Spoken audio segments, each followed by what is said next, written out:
So, as I noted in yesterday's broadcast, we're doing things a little differently with the Daily Quick Starter this week. I want to make sure that the help that we are giving you is very actionable and that it builds over the week into creating something that will be a real change in your online business, especially if you're just getting started.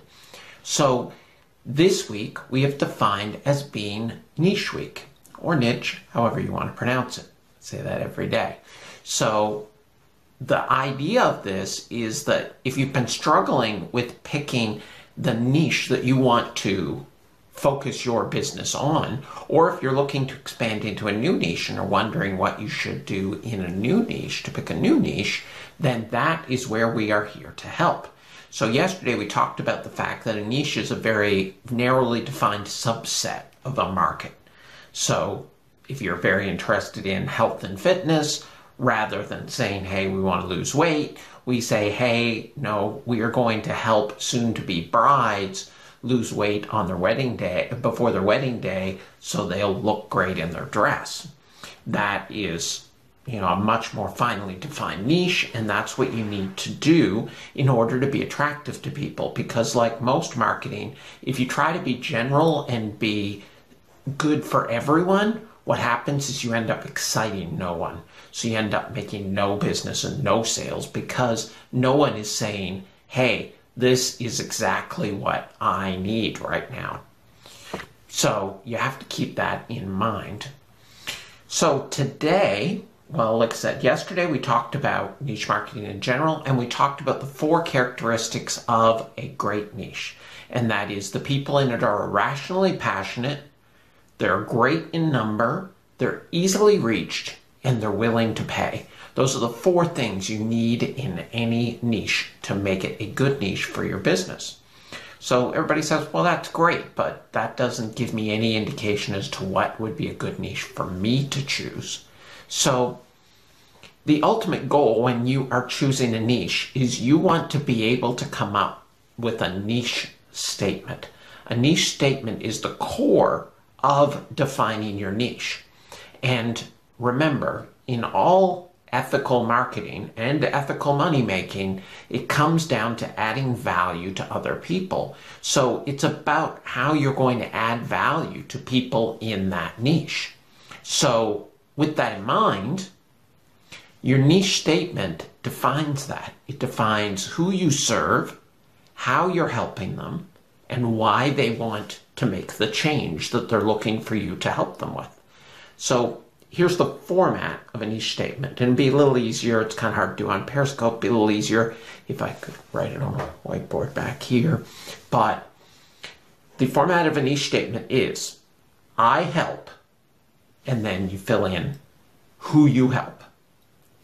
Do what they want to achieve, so why they care to achieve it. That's a niche statement. So as an example, I help soon-to-be brides do, or in this you can substitute a different action word, lose weight so they look great in their wedding dress. So the people who you're helping are soon-to-be brides. What you're doing is helping them lose weight. Why? Because they want to look great in their wedding dress. So that is an example of a niche statement. One of the niche statements and communities that I serve is I help beginning entrepreneurs build profitable online businesses so they can experience freedom. That is one of my niche statements, and the purpose of why I do things like this scope that we're on right now.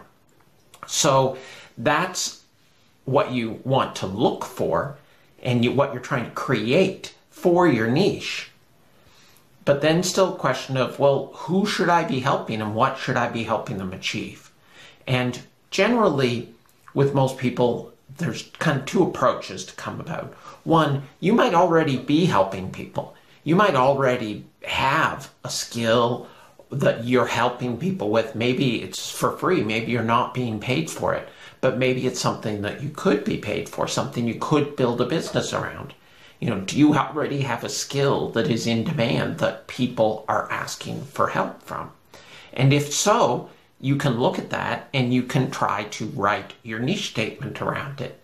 So if a lot of friends are coming to you and asking you for help on how to use Periscope, for instance, as an example, or how to use Facebook, then you could say, I help, and then who it is you help. So let's say it's people who are looking to use Facebook for marketing are coming to you and asking you questions.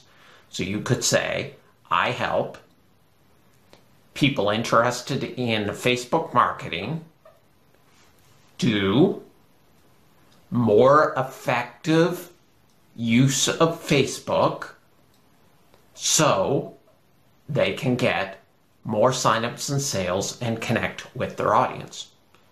So if you're already helping people with something, then then it's a little easier to write the niche statement. But if you're really just completely out of the blue and you really don't have a clue, what areas should I be trying to work on adding value for? Then there's two things that you want to look for.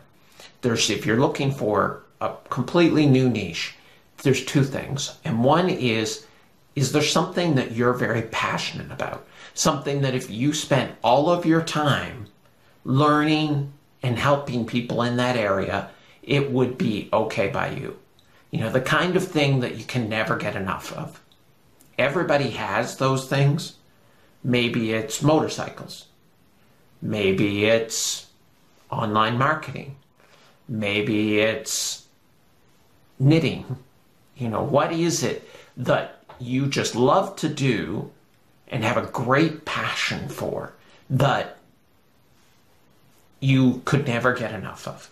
That no matter how much you did it, then you would want to do it. And then secondarily to that, what do you have a great expertise in? So one is what you're passionate about, and then the other is what are you good at? What are you good at versus what you're passionate about? Because if you look simply at, people say, hey, choose something that you love to do and then build a business around that. Well, that's great as long as you're good at it and as long as it meets all of those other requirements for the niche, which, we'll do some research on later in a future episode. So it doesn't do any good to pick a niche that people aren't willing to pay for, even if you're really passionate about it.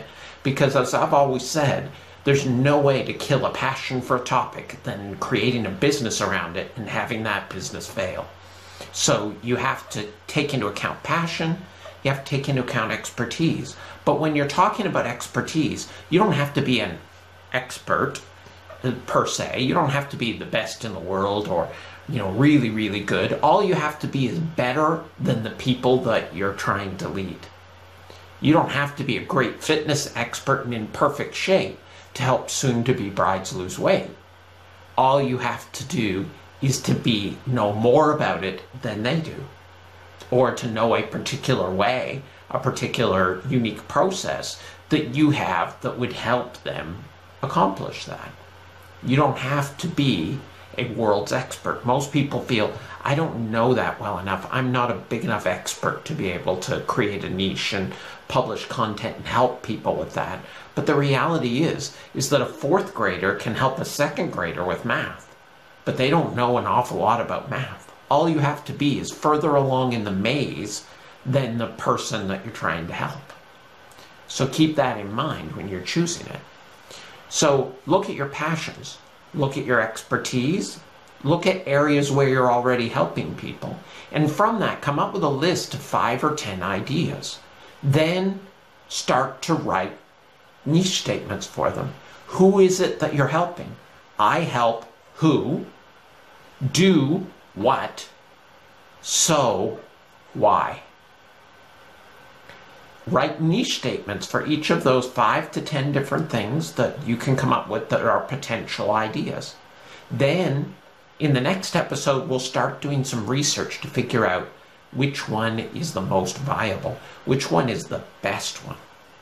And what I would like you to do would be in the comments under this video. If you're watching the replay on either Facebook or you're watching it on YouTube, then in the comments underneath, please list out the niche statements you come up with.